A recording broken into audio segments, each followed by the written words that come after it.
8 type of നെറ്റ്വർക്കുകളെങ്കിലും minimum ഒരു എന്റർപ്രണർക്ക് ഉണ്ടാകണം എന്നാണ് നമ്മൾ പറയാം. നെറ്റ്വർക്ക് യുവർ നെറ്റ്വർത്ത് എന്ന് പറയും. നിങ്ങളുടെ സമ്പത്ത് നിങ്ങളുടെ നെറ്റ്വർക്ക് ആണെന്ന് പറയും. ഞാനൊക്കെ സത്യം പറഞ്ഞാൽ ലൈഫിലെ ഏറ്റവും വലിയ സമ്പത്തായി കാണുന്നത് ഈ റിലേഷൻഷിപ്പിനെയാണ്. ഞാൻ പറയും 80-20 പ്രിൻസിപ്പിൾ പ്രകാരം ആ 20% കസ്റ്റമർ ആയിരിക്കും 80% ബിസിനസ് തരിക. ആ 20% കസ്റ്റമറുടെ എങ്കിലും നെറ്റ്വർക്ക് ഉണ്ടാകണം എന്നാണ്.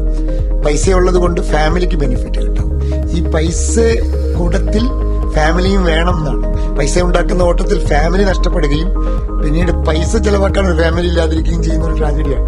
എന്തിനാണ് ഈ ഫ്രണ്ട്ഷിപ്പ് എന്ന് പറയുന്ന ചോദ്യത്തിന് നമ്മളാകുന്നത് അവരുടെ മുമ്പിലാണ്. നമസ്കാരം സർ. നമസ്കാരം സർ, ഒരു ഓൺടർപ്രണറെ സംബന്ധിച്ച് അയാളെ സക്സസിലേക്ക് എത്തിക്കുന്നത് അയാൾ ഉണ്ടാക്കിയിരിക്കുന്ന അയാളുടെ ബിസിനസ് ആയിരിക്കാം, അയാളുടെ പണമായിരിക്കാം. പക്ഷെ അതിനത്തേക്ക് അപ്പുറത്തേക്കെല്ലാം അയാൾ ഉണ്ടാക്കിയ കുറെ നെറ്റ്വർക്ക്സ്, അത് അയാളുടെ ഒരു ഓക്സിജൻ പോലെ അയാൾ നോക്കേണ്ട ഒരു കാര്യമാണ്. ഞാൻ സാറിൻ്റെ അടുത്ത് ചോദിക്കുകയാണ്, ഒരു ഓൺടർപ്രണർക്ക് ബിസിനസ്സിൽ മസ്റ്റായിട്ടും വേണം എന്ന് പറയുന്ന കുറച്ച് നെറ്റ്വർക്ക്സ് എന്താണെന്ന് ചോദിച്ചാൽ സാർ എന്തു പറയും? ഈ നെറ്റ്വർക്ക് എന്ന് പറയുന്നത് ഉദ്ദേശിക്കുന്നത് നമ്മുടെ കൂട്ടത്തിലുള്ള ആളുകളുടെ ഉള്ള ബന്ധങ്ങൾ അല്ലേ? അതല്ലേ ഉദ്ദേശിക്കുന്നത്? അതുകൊണ്ടാണ് നെറ്റ്വർക്ക് യുവർ നെറ്റ്വർത്ത് എന്ന് പറയും. നിങ്ങളുടെ സമ്പത്ത് നിങ്ങളുടെ നെറ്റ്വർക്കാണെന്ന് പറയും. ഞാനൊക്കെ സത്യം പറഞ്ഞാൽ ലൈഫിലെ ഏറ്റവും വലിയ സമ്പത്തായി കാണുന്നത് ഈ റിലേഷൻഷിപ്പിനെയാണ്. ഈ റിലേഷൻഷിപ്പുകളെ നമുക്ക് കാറ്റഗറൈസ് ചെയ്യാൻ പറ്റുമെങ്കിൽ പല ടൈപ്പ് ഓഫ് നെറ്റ്വർക്ക്സ് നമുക്ക് ക്രിയേറ്റ് ചെയ്യാം. എൻ്റെ ഒരു കാഴ്ചപ്പാടിൽ ബിസിനസ്സുകാരന് വേണ്ട ഏറ്റവും വലിയ അസറ്റ് അതാണ്.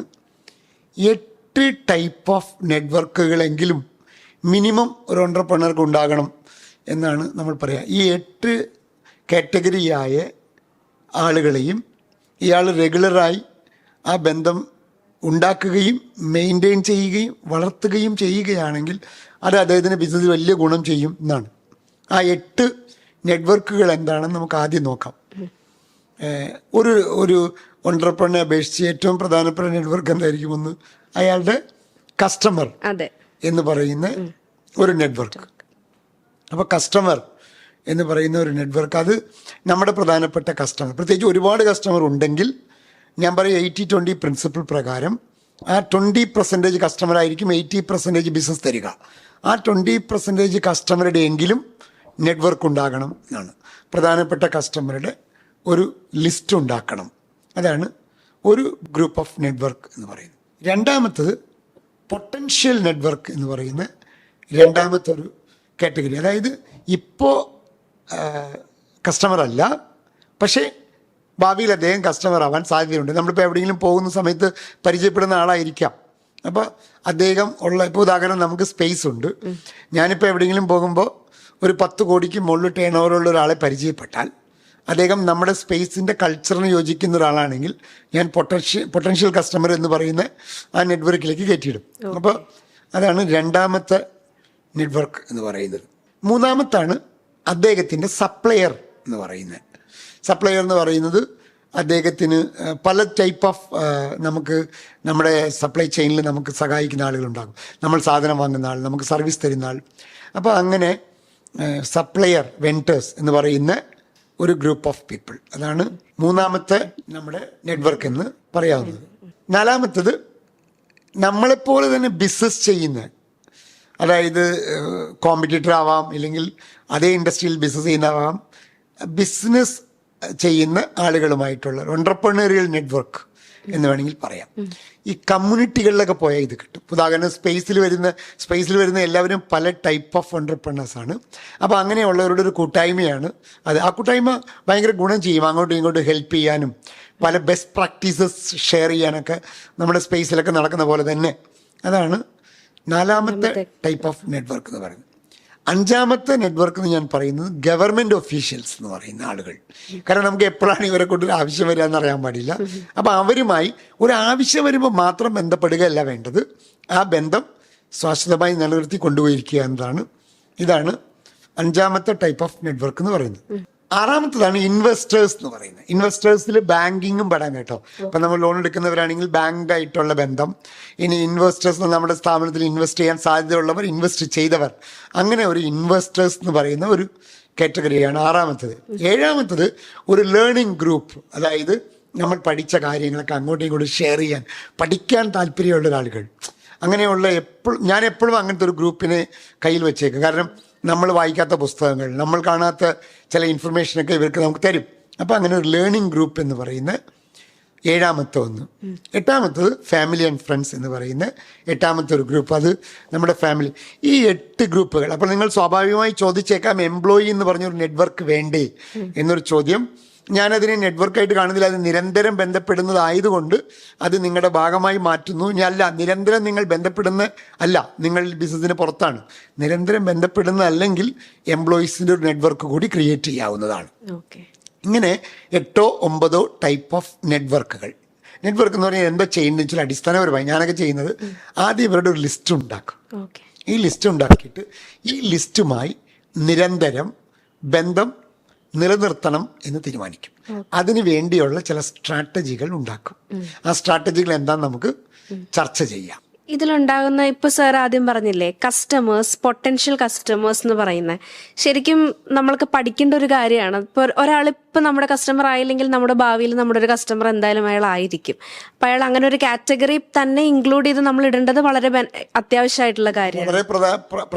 ഞാൻ വളരെ പ്രാധാന്യം കൊടുക്കുന്ന ഒരു കാറ്റഗറിയാണ് പൊട്ടൻഷ്യൽ കസ്റ്റമർ എന്നൊക്കെ പറയുന്നത്. അതായത് ഇപ്പോഴല്ലെങ്കിൽ 5 കൊല്ലം കഴിയുമ്പോൾ കസ്റ്റമർ ആകും എന്നാണ് നമ്മുടെ വിശ്വാസം. കാരണം പല കാരണങ്ങൾ കൊണ്ടായാലും കസ്റ്റമർ ആവാത്തത്. അപ്പോൾ അവർ കസ്റ്റമർ ആകും. അപ്പോൾ ഈ ബന്ധം നമ്മൾ ആ സമയത്ത് മാത്രം നമ്മൾ അവരുമായി ബന്ധപ്പെടുന്നത് ശരിയല്ലല്ലോ. അപ്പം അതുകൊണ്ട് ആ ബന്ധം നമ്മൾ എപ്പോഴും ചെയ്യുന്നതെന്ന് വെച്ചാൽ നമ്മളൊരു ബന്ധം ശരിയാവാതെ പോകുന്നതിന് കാരണം ഇപ്പം നമ്മൾ പരിചയപ്പെട്ട് കഴിഞ്ഞാൽ പിന്നീട് എപ്പോഴെങ്കിലും നിങ്ങളുടെ ഒരു ആവശ്യം വരുമ്പോൾ മാത്രമേ നിങ്ങളെ ഞാൻ വിളിക്കൂ. അപ്പം അങ്ങനെ വന്നു കഴിഞ്ഞാൽ എന്ത് സംഭവിക്കണമെന്ന് ചോദിച്ചാൽ നിങ്ങൾക്കറിയാം ഒരു ആവശ്യം വന്നത് കൊണ്ടാണ് ഞാൻ വിളിക്കണേന്ന്. പകരം നമ്മളെ നെറ്റ്വർക്ക് കൃത്യമായിട്ട് മെയിൻറ്റെയിൻ ചെയ്ത് കൊണ്ടുപോകാണെന്ന് കരുതിക്കോളൂ. ആ റിലേഷൻഷിപ്പ് ഇടയ്ക്കിടയ്ക്ക് ഇങ്ങനെ സുഖമാണോ, അല്ലെങ്കിൽ ഞാൻ എന്തെങ്കിലും നിങ്ങൾക്കൊരു വാല്യൂ അഡീഷൻ കൊടുക്കുന്നു. അപ്പോൾ അങ്ങനെ കൊണ്ടുപോകുന്ന സമയത്ത് സ്വാഭാവികമായി നിങ്ങൾക്ക് ഞാൻ വിളിക്കുമ്പോൾ ഒരു ആവശ്യത്തിന് വേണ്ടി മാത്രമാണ് ഇയാൾ വിളിക്കുകയുള്ളൂ എന്ന് ചിന്ത വരില്ല. അപ്പം അതുകൊണ്ട് പൊട്ടൻഷ്യൽ കസ്റ്റമറെ കാര്യമായി ഡീൽ ചെയ്യണമെന്നാണ് എൻ്റെ ഒരു വിശ്വാസവും അനുഭവവും. പിന്നെ ഒരു കാര്യം ശ്രദ്ധിക്കേണ്ട ഇത്രയേ ഉള്ളൂ, എല്ലാ നെറ്റ്വർക്കുകളിലും മ്യൂച്വൽ ബെനിഫിറ്റ് കിട്ടണം എന്നാണ്. അതായത് നിങ്ങളിന്ന് എനിക്ക് മാത്രമേ ബെനിഫിറ്റ് ഉള്ളൂ. നിങ്ങൾക്ക് ബെനിഫിറ്റ് ഇല്ലെങ്കിൽ, അതായത് നമ്മൾ വളരുന്നുണ്ടെങ്കിൽ ഒപ്പം അവരും വളർന്നിരിക്കണം. അതാണ് അതിനകത്ത്. ഇത് ഞാനൊന്ന് പുറകോട്ട് പോകാം. സാറ് പറഞ്ഞ ഒരു ലാസ്റ്റ് ഒരു കാറ്റഗറി എനിക്ക് തോന്നുന്നു സാറ് കുറച്ചും കൂടി അതിനെപ്പറ്റി പറയാനുണ്ടാവും. ഫാമിലി ആൻഡ് ഫ്രണ്ട്സ് എന്ന് പറയുന്ന ഒരു കാറ്റഗറി. കാരണം സ്പേസിൽ എന്ന് പറഞ്ഞൊരു കമ്മ്യൂണിറ്റി നമ്മൾ ഉണ്ടാക്കി കഴിഞ്ഞിട്ട് സാറ് പറഞ്ഞൊരു കാര്യം എനിക്ക് ഇപ്പോഴും ഓർമ്മയുണ്ട്. കാരണം ഒരു ഓൺടർപ്രണർ സക്സസിലേക്ക് എത്തണം എന്നുണ്ടെങ്കിൽ അയാളുടെ പിന്നിൽ നിൽക്കുന്ന ഒരു വലിയ ബാക്ക് ബോൺ ആണ് അയാളുടെ ഫാമിലി എന്ന് പറയുന്നത്. നമ്മൾ അങ്ങനെ റെക്കഗ്നൈസ് ചെയ്ത് നമുക്കൊരു ഫാമിലി മീറ്റ് ഒക്കെ നമ്മൾ കണ്ടക്ട് ചെയ്തിട്ടുണ്ട്. അപ്പോൾ ഫാമിലിയുടെ ഫ്രണ്ട്സിന്റെ ഒരു ഇമ്പോർട്ടൻസ് പറഞ്ഞിട്ട് നമുക്കിത് ഈ ഒരു ടോപ്പിക് നമുക്ക് കൺക്ലൂഡ് ചെയ്യാം. ഫാമിലി വളരെ പ്രധാനപ്പെട്ട. ഫാമിലിയെ കുറിച്ച് മാത്രമായിട്ട് നമുക്ക് പിന്നീട് ഒരു വീഡിയോ ചെയ്യാം. ഈ ഫാമിലി നമ്മൾ ബിസിനസ് ഒക്കെ വളരെ നന്നായി ചെയ്യും. അവസാനം കുടുംബത്തിൽ ചെല്ലുമ്പോൾ കുടുംബം ഉണ്ടാവില്ല. പൈസയുണ്ട്, കുടുംബമില്ലാതിരിക്കുക എന്ന് പറയുന്നത് ഒരു ട്രാജഡിയാണ് സത്യം പറഞ്ഞാൽ. അപ്പൊ അതിന് പകരം പൈസയും കുടുംബവും ഉണ്ടാകുന്നതാണ്. പൈസ ഉണ്ടാകുമ്പോൾ കുടുംബമായിട്ട് നന്നായിട്ട് എൻജോയ് ചെയ്യാൻ പറ്റും, നമുക്ക് യാത്രകൾ പോകാൻ പറ്റും, മക്കൾക്ക് നല്ല സൗകര്യങ്ങൾ ഉണ്ടാക്കി കൊടുക്കാൻ പറ്റും, വൈഫിന് സന്തോഷമായിട്ടിരിക്കാൻ പറ്റും, അല്ലെങ്കിൽ ഹസ്ബൻഡിന് സന്തോഷമായിട്ടിരിക്കാൻ പറ്റും. പല കാര്യങ്ങൾ പൈസ ഉള്ളതുകൊണ്ട് മാത്രം സന്തോഷം ഉണ്ടാവണമെന്നില്ല കേട്ടോ. അപ്പോൾ പൈസ ഉള്ളത് കൊണ്ട് ഫാമിലിക്ക് ബെനിഫിറ്റ് കിട്ടാം. ഈ പൈസ കൂട്ടത്തിൽ ഫാമിലിയും വേണം എന്നാണ്. പൈസ ഉണ്ടാക്കുന്ന ഓട്ടത്തിൽ ഫാമിലി നഷ്ടപ്പെടുകയും പിന്നീട് പൈസ ചെലവാക്കാൻ ഒരു ഫാമിലി ഇല്ലാതിരിക്കുകയും ചെയ്യുന്ന ഒരു ട്രാജഡിയാണ്. അതുപോലെ തന്നെ വളരെ പ്രധാനപ്പെട്ടതാണ് ഫ്രണ്ട്സ് എന്ന് പറയുന്ന ഒരു കാറ്റഗറി. ഇപ്പം നമ്മൾ ബിസിനസിന്റെ ഓട്ടത്തിന്റെ ഇടയ്ക്ക് നമുക്കൊരു കുറച്ച് ഫ്രണ്ട്സ് ഉണ്ടാകും. ചിലപ്പോൾ ഈ ബിസിനസ്സിലുള്ള ഫ്രണ്ട്സും ഉണ്ടാകാം, ഈ ബിസിനസ് അല്ലാത്ത ചില സൗഹൃദങ്ങളും ഉണ്ടാകും. അപ്പോൾ സാമഗ്രിയായിട്ടോ ഇല്ലെങ്കിൽ ഓൺട്രപ്രണർഷിപ്പായിട്ടോ ഒരു ബന്ധവും ഇല്ലാത്ത ചിലർ ഇപ്പോഴും എൻ്റെ അടുത്ത സുഹൃത്തുക്കളാണ്. എന്തിനാണ് ഈ ഫ്രണ്ട്ഷിപ്പ് എന്ന് പറയുന്ന ചോദ്യത്തിന് നമ്മളാകുന്നത് അവരുടെ മുമ്പിലാണ് എന്നാണ്. ആ നെറ്റ്വർക്ക് നമ്മൾ എങ്ങനെയെങ്കിലും, ഇപ്പോൾ എനിക്ക് കുറച്ച് വളരെ ക്ലോസ് ആയ കുറച്ച് ഫ്രണ്ട്സ് ഉണ്ട്.